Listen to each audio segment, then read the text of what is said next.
Yesterday was a long day. It was the first day I actually felt depressed about this whole quarantine thing.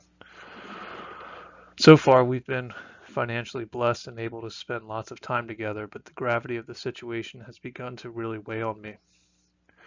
What really bothers me is not the staying at home part, it's the unknown, especially that my wife is a nurse.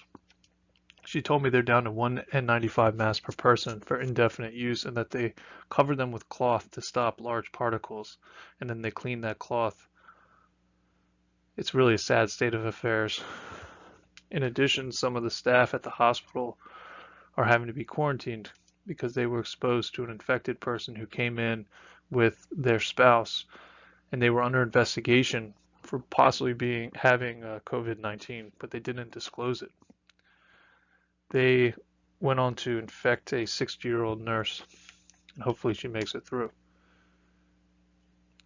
Any day my wife could catch it, and we may not know for 2 weeks until the symptoms show.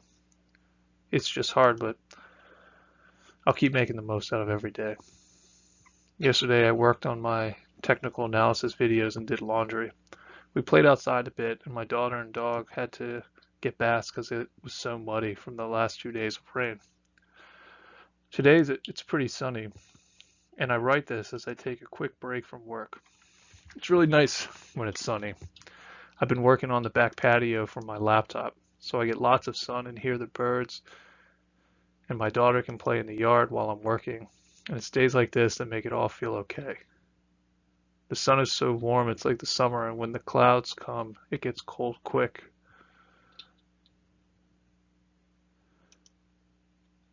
They're rolling through though, but overall it's just beautiful.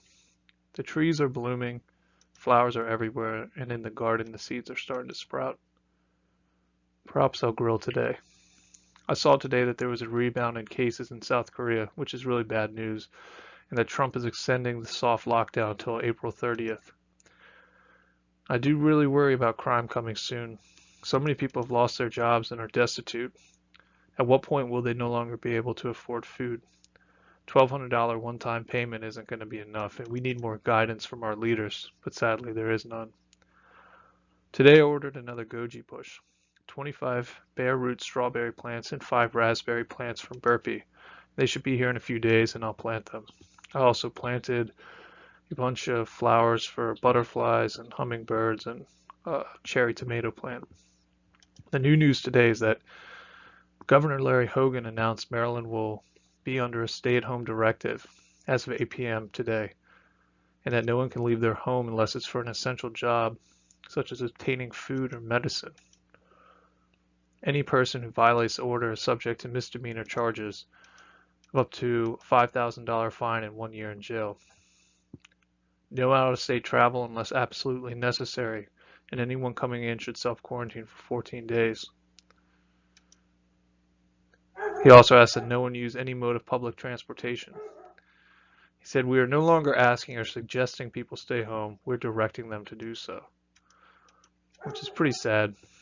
I understand why. At first I thought you could get arrested just for going outside, but you can still exercise and go for walks and such.